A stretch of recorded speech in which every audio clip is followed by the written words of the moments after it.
E esse é mais um Pensando Oculto, novos temas.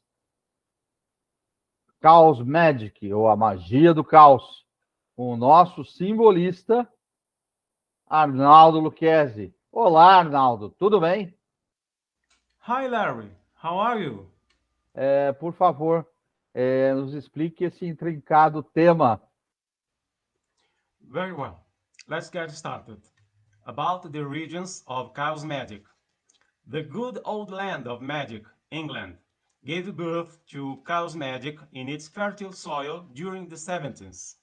Its development was undoubtedly influenced by renowned magicians and occultists, such as the famous magician Aleister Crowley, the cartoonist and painter Austin Osman Spare, the writer and poet Peter Lamborn Wilson, the scientist Peter James Carroll, the writer, futurist, anarchist, philosopher, poet, and conspiracy theory researcher Robert Anton Wilson, author and publisher Ray Shervin, Harvard professor, psychologist, neuroscientist, writer, futurist Timothy Francis Larry, famous as a proponent of the therapeutic and spiritual benefits of LSD and who developed the theory of the eight circuits of consciousness, widely used by Taoists and American writer, painter, and social critic William S. Burroughs. Chaos magic is considered to be a reaction against the traditional structured magic systems. The foundations of chaos magic. The belief system is a psychic structure, treated here as a tool which guides a person's behavior and makes them project the reality around them, the reflection of which will affect the events of their life. This can be explained by psychology as, for example, the case of a person who believes that this world is an environment of punishment and suffering, who will unconsciously look for situations, events, places, and people that will interact with them in a way that causes suffering and anguish. A person's behavior is shaped by their family circle, friendships, social environments, and, above all, by the religious or philosophical beliefs to which they have been exposed. A change in one's beliefs can cause a shock, and a change in behavior releasing previously hidden potential within one's mental and psychic content. Personal experience is an important means of overcoming entrenched beliefs, leading to a paradigm shift and revealing a hitherto unknown network of connections and interactions. What is traditional, dogmas, and authority figures are removed, opening up a new perspective on reality. Pragmatism and flexibility allow for a broader approach to the magical universe, where the practitioner, having removed the blockages by altering the belief system, starts to use techniques from different traditions and schools.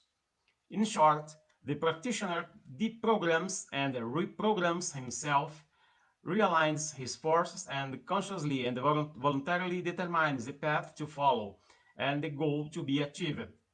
However, everything must be done with knowledge and responsibility, because the mind is a potentially dangerous instrument if handled carelessly. Symbols and deities. Chaos magic is unique among magical traditions in that it does not attribute significance to any particular symbol or deity. Wicca and Thelema, for example, could not be what they are without the mother goddess and Horus, respectively. In contrast, chaos magicians may, or may not, pick any concept or set of concepts to worship, invoke, or evoke. Traditional deities associated with chaos, such as Tiamat, Ares, Loki, and Huntun, are also popular, as are the entities described in the Necronomicon. The eight-pointed Chaos Star, or Chaos Sphere, originally taken from the fantasy novels of Michael Moorcock, is frequently used by chaos magicians. However, this preference is not shared by all, and may be argued to root solely in the symbol's semi-official use by the Illuminates of Thanateros. Most chaos magicians routinely creating magical symbols for themselves. What are the most common practices among Taoists? One of the oldest human proofs in the art of altering the state of consciousness for magical or religious purposes are the shamans. In ancient Greece, there were oracles, in this case women, who went into trances and thus obtained revelations about future events. In chaos magic, these altered states of consciousness are achieved through gnosis. This particular mental state allows the intention and energy of the practitioner to be focused, allowing access for mental contents hidden in the normal waking state. We can draw a parallel with yoga practice, where in the higher stages, the practitioner performs mental concentration, which then leads to a meditative state and finally to samadhi or ecstasy. Concentration and meditation on figures, drawings, and symbols is a powerful means used by chaos magic. The famous occultist Austin Osman Spare developed a complete and perfected method for concentration and gnosis using a series of glyphs that he called the alphabet of desire.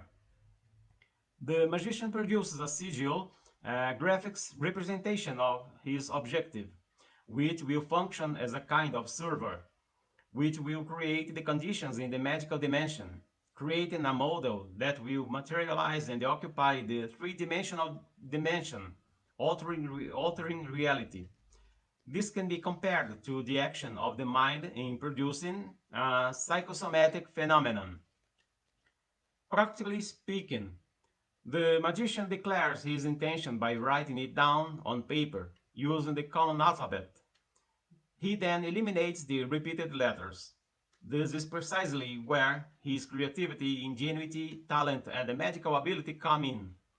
He uses the letters to construct a sigil, a figure, perhaps like a doll, which symbolizes and sums up his objective. The sigil must penetrate the subtle plane and act in accordance with the order given by the operator. To do this, it must take on a life of its own. It's necessary to charge the secret with the power of will. This life of its own has an expiration date. At the end of its mission, the server will disappear. This goes back to the creation of the thought forms mentioned by the well-known occultist Madame Blavatsky. How can the sigil be brought to life? How can the breath of life be breathed into it? Through the gnosis chosen by the operator. There are various forms of gnosis to animate the sigil, and the whole process is described in detail in Lewis Carroll's famous book, Liber Null and Psychonaut. In this case, the most famous magical group that uses these techniques is the IOT, the magical order of the initiates of Thanateros. Thanateros is the synthesis of Thanatos, the god of death, and Eros, the god of love. Chaos magic relies heavily on symbolism, and its rituals attach great importance to the symbolic meaning of graphic figures, objects, etc. Means of attaining the state of gnosis. Source: spironature.com. Magic Gnosis. There are ways of achieving altered states of consciousness that can be as simple and risk-free as they can be complex and dangerous. Below are some of the methods suggested by the site, which are of great help to the Taoist who is seriously committed to his magical work. Hyperventilation, confronting a fear, snakes, heights, etc. Strong emotive force, love, hate, rage, confusion, etc. Meditation to vacuity or other state, pain, spinning, dizziness, confusion, staring into a strobe light, running to complete physical exhaustion, adrenaline rush, bungee jumping, parachuting, etc. Drumming, chanting mantras, listening to music, really loud, especially ambient music, creating artwork, holding your breath, either with or without air in your lungs. Hunger and or thirst, fasting. Sensory overload, for example, pain, sex, fear, hyperventilation, loud music, and strobe light all at once. Sensory deprivation, listening to white noise until it's no longer white noise. Blood rush to head, standing on your head or hanging from your feet.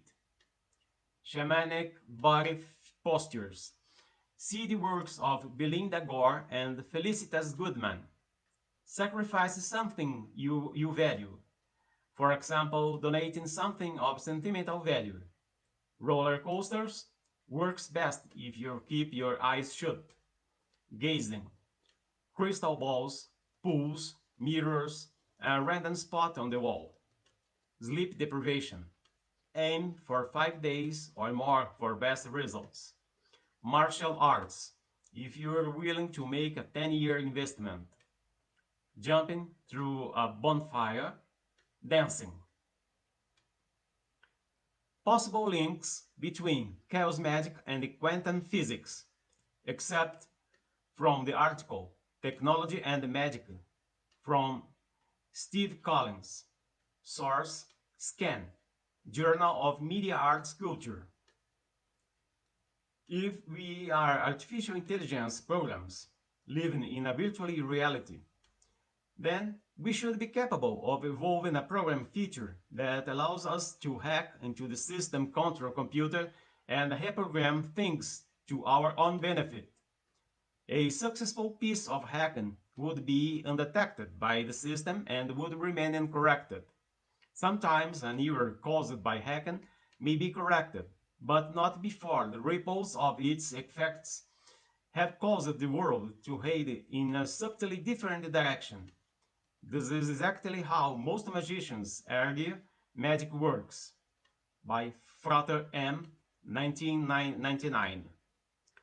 There's a lot of talk about the possibility of us being a great holographic projection, a lucid dream of a divinity, a supercomputer program, etc.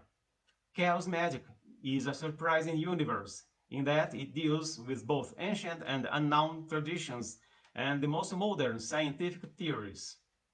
If we accept the hypothesis that we really are artificial intelligence programs manipulated by a super user, we may not have realized it yet, even though millennia have passed. Even so, there is nothing to stop some of the processing units, an individual, from suddenly realizing this. We can call this enlightenment, epiphany, gnosis, samadhi, satori, etc. Then this person could, in theory, get to know the workings of the entire mechanism, software and hardware, the command lines, shortcuts, etc., and hack the system, either looking for a way out of or taking control of their own file. Perhaps this has been the goal of magic throughout history. Perhaps chaos magic is an improvement of magical knowledge in the sense, uniting the fantastic, the imagination, the supernatural, with theoretical and empirical knowledge of the laws that govern the functioning of this immeasurable organism, the universe. It could be that the magical rituals of chaos magic, together with the theories of particle physics and the instruments of radionics and psychotronics, could bring about an enormous advantage in human evolution, which could reach a stage never before imagined. About the servers. Source, Wikipedia. Within chaos magic, a server is a psychological complex deliberately created by the magician with a specific purpose to operate autonomously from the magician's consciousness. A server is an entity created specifically by the magician to perform a series of tasks. Phil Hine writes that servers are created by deliberately sprouting parts of our psyche and identifying them by means of a name, characteristic, symbol, after which we can work with them and understand how they affect us on a conscious level. Servers can be created to perform a wide range of tasks, from the specific to the general, and can be considered expert systems that are capable of modifying themselves to take into account new factors that are likely to arise during the execution of their tasks. They can be programmed to work in a specific circumstance or to operate continuously. Servers are part of a continuum of thought forms, from sigils to servers to egregores to divine forms. At the beginning of the continuum are stupid, unintelligent sigils, which represent a particular desire of or intention. When a complex of thoughts, desires, and intentions gains such a level of sophistication that it seems to operate autonomously from the magician's consciousness, as if it were an independent being, then such a complex is referred to as a server. When such a being becomes large enough to exist independently of an individual as a form of group mind, then it's referred to as an egregore. Alternatively, a mage may choose to create servants from negative aspects of their psyche, such as habits, deficiencies, flaws, repulsions, rather than positive desires or intentions. In doing so, they can interact with these characteristics as personal demons and bind or banish them to eradicate them from the psyche. Austin Osman Spare claimed that psychological complexes could be created deliberately through his sigil technique, referring to sigils as sentient symbols. According to Spare, feeding sigils with free belief incubates obsessions, which in turn give rise to complexes. Peter G. Carroll writes, "These beings have a legion of names, drawn from the demonology of many cultures: elementals, familiars, incubi, succubi, sprouts, demons, atavisms, specters, spirits, and so on." Hein, for his part, compares the servant to the Tibetan Buddhist concept of tulpa, a concept originating in Tibetan Buddhism and found in later traditions of mysticism, and the paranormal of a materialized being or thought form, usually in human form, that is created through spiritual practice and intense concentration. Modern practitioners who call themselves tulpamanters use the term to refer to a type of a voluntarily imaginary friend that practitioners consider sentient and relatively independent. Modern practitioners predominantly consider tulpas to be a psychological concept rather than a paranormal one. The idea has become an important belief in theosophy. The concept of tulpas has origin in the Buddhist Nirmanakaya, translated into Tibetan as Sprupa, the earthly bodies that one Buddha manifests to teach those who has not achieved nirvana.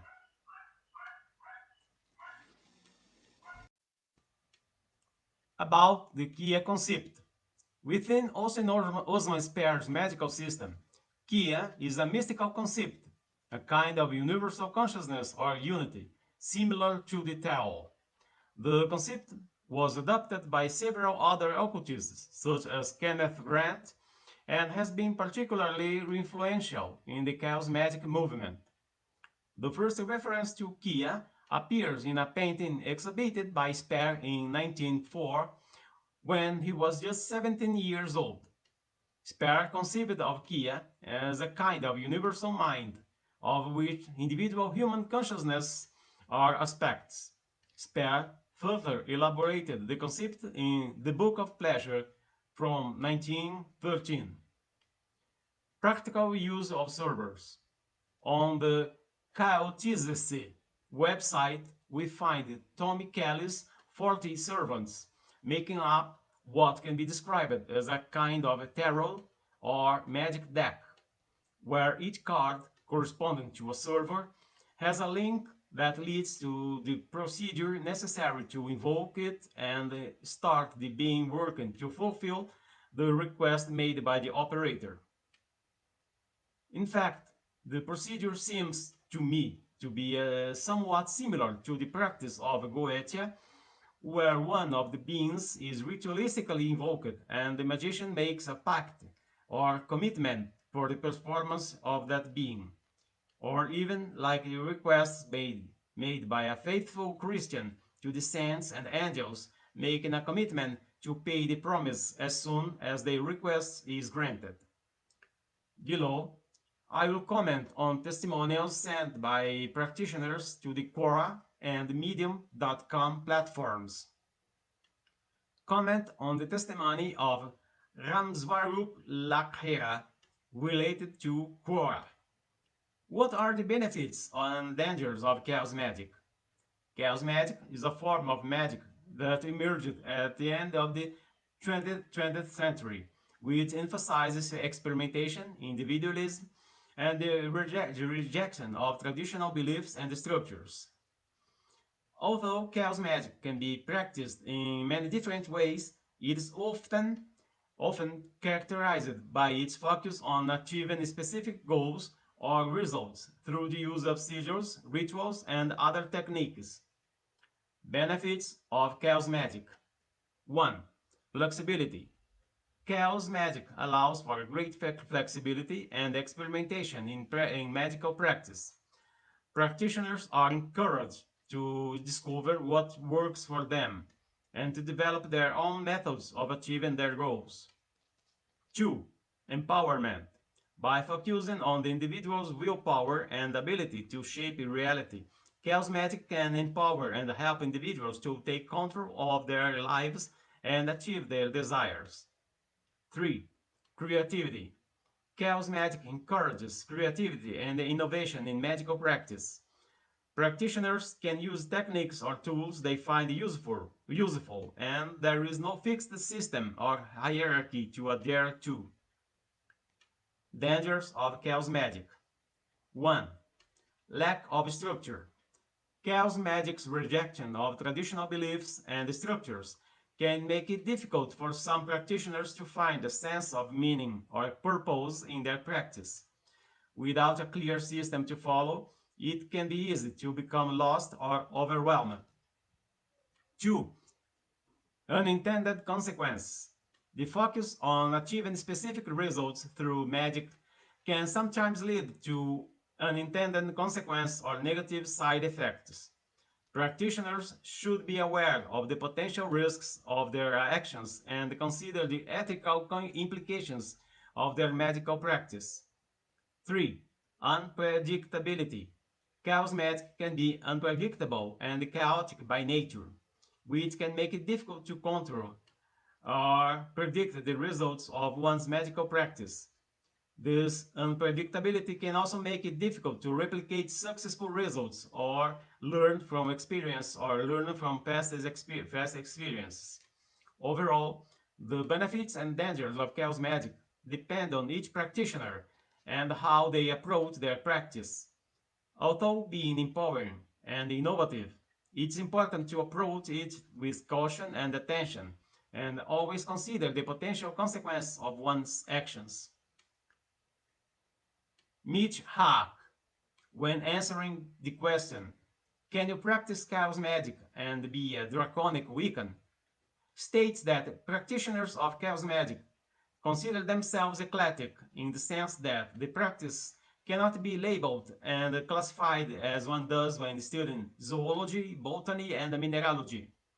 Let's say that the thing itself works independently of classifications and denominations shared among the operators. N. Jade Cat, when given his opinion on chaos magic, gives a very interesting summary. In his opinion, the fundamental concept is to bring the mind, through some practice that produces agnosis, to a certain state, the raw material or fuel that sets the operation in motion is emotional energy. This concept is also explained in videos about the well-known law of attraction. Compared to a radio broadcast, all the physical work, object, instruments, etc., can be seen as the equipment that launches the waves into space, and emotional energy would be the information inserted into this carrier wave. Personal beliefs are barriers and limitations that allow the operator to reach a point. They are command lines that prevent access to a new creative space. In this case, Chaos Magic acts as an antivirus that scans the mind for these command lines and erases them. What's more, the interviewee says that Chaos Magic consists of eliminating all rituals. It seems to be a matter of saving time and effort, as the operator will be dealing with the core of magic, the belief. Michael Riley, when answering what Chaos Magic is, states that will is power. Here we have the notion of force of will.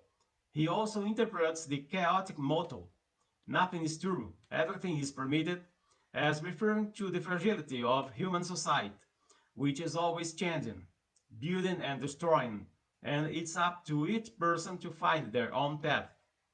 As for everything is permitted, he says that we are the architects of our actions. Here we can recall a quote from Crowley where he refers to man as the little architect, image and likeness of the great architect. He uses only the bare minimum for his practice, preferring to operate in the astral dimension without restrictions or limits. It could be an example of minimalism, an economy of effort and time. Pi Ankiewicz makes a very interesting and important comparison between chaos magic and eclectic magic. In eclectic magic, operators choose their own practice and beliefs, which they use continuously along with their tools and methods. Chaosists, on the other hand, use whatever is useful at that moment, in that situation, and then discard everything without holding on to anything. For them, if a practice is continually considered true, it's not chaos magic. Let's remember that nothing is true. Eclectic magic has several principles, while chaos magic has only one. Nothing is true, everything is permitted. For the chaos magician, everything is allowed as long as he needs it. An eclectic which creates a system from her own beliefs and uses it for a longer time. Eclectic magic uses several tools. Chaos magic uses nothing, just a space to be alone and concentrate efforts. The chaos magician simply releases the magical energy appropriately. He creates a waveform around himself. This causes a turbulence in the etheric dimension, where it perhaps generates a result in accordance with his will. I imagine that, due to its simplicity and practicability, chaos magic may have been one of the first magical practices at the beginning of time and or maybe the magical practice of the future. It's interesting to think that between the distant past and the perhaps not so distant future, there may have been many magical groups that have always used ritualistic objects, ceremonies, etc., as a support to manifest their magical power, and this practice have reached high degrees of sophistication. Experiment with the Servitor by C. Kendall. My coven and I have performed an elaborate ritual in the creation of a servant. I have made the servants in the past, but I feel as if they are not really pressed or even examined deeply. My experiment is not only to create a spirit that exists with intellectual and powerful properties, but I want to create a god. I have given offerings to this spirit, such as blood, semen, and my hair, as well as burning incense and candles in its name every day.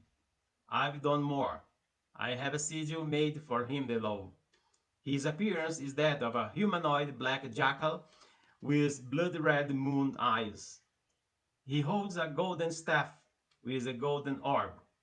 I wanted his name to have the attributes of the three planets, Saturn, the Moon, and the Sun. So I created an anagram for his name, which is Satsun-on. Now you can all be part of this experiment, and all I ask is that you call this being. I really want to take the whole spirit creation thing to a whole new level, and with your help, we can all do it. Just by calling your name and even looking at your sigil, we will already solidify your being. If you want to know more, comment below, and thank you in advance. Finally, I'd like to give you my personal view of chaos magic, based on all the material I've researched, along with a little intuition. I believe that there is a primordial universe made up of energy, consciousness, and will. This energy is moldable according to the operator's will. This demonstrates Crowley's definition of magic, which is the transformation of reality in accordance with the will. In this universe, countless individual consciousnesses coexist and communicate, forming an immense network. Energy is the raw material to be worked with. These consciousnesses have varying degrees of evolution and power. Each of the highly evolved consciousnesses took a portion of this raw material for themselves, created a system of magical operations, and finally passed on these teachings to our newly created humanity. Parts of this humanity were scattered across the planet and received the teachings according to their level of understanding and their cultural and other characteristics. This gave rise to religions, philosophies, and the magical and esoteric systems that are still passed on today through disciplic succession, traditions, records in sacred scriptures, etc., always following a model. Chaos magic comes up with a proposal to transcend the model, break the structure, seek the raw material, the magical energy directly from the source, the chaotic ocean, and manifest prior to any structuring. When creating his own system, the chaos magician can discard this model, if he prefers, and create new ones, emphasizing creativity and deeper transformative learning. Okay, it's up to you, Larry. Ok, Arnaldo Luquezzi, nosso simbolista, parabéns. Uma excelente explanação. Eu tenho uma experiência particular com os servidores e eu posso dizer que, a partir do momento que eles foram conectados, eu senti uma energia me acompanhando no decorrer desse dia e de diversos dias em diante, porque os servidores não funcionam num dia só, eles vão trabalhando no decorrer de, às vezes, de 2 a 3 meses, dependendo de como você fez o despertar desse determinado servidor, tá? E foi uma experiência muito interessante, para dizer o mínimo, tá? Muito obrigado, querido simbolista Arnaldo Luquezzi.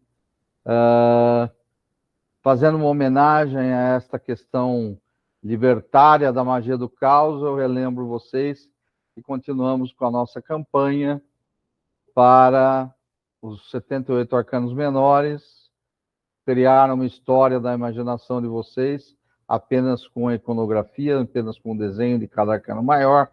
Pode ser o arcano, o tarô de Waite, pode ser o de Crowley, pode ser qualquer outro tarô que vocês acham conveniente. Vocês podem mandar o texto pelo WhatsApp do Larry, que é o 5511-94171-3897. Nós vamos receber, vamos analisar e, eventualmente, nós vamos criar um programa em relação a isso. Arnaldo, muito obrigado. A todos vocês, obrigado por nos prestigiarem. Sigam nos nossos canais a verdade com Larry. Até logo.